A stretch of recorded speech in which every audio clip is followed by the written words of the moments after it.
compliment or compliment? Two words, different meanings, but only one letter of difference. Let's take a look at what they mean and what you can do to make sure that you always use the correct spelling.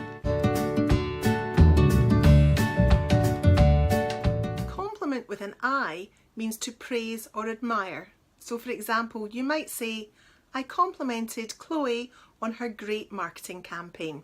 To remember the way to use this, think of what you would say when you are complimenting someone. I like it.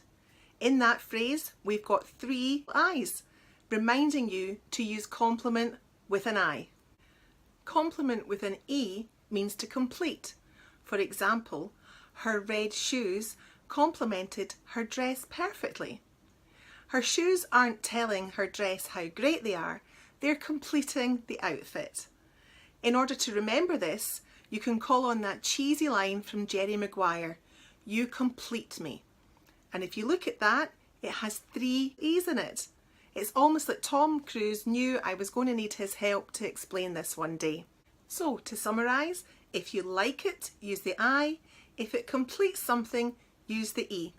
And it's as simple as that. I hope you found that useful. If you'd like to read the blog that's associated with this video, check out the description for the link, and don't forget to subscribe to this channel for more worry-free writing chat.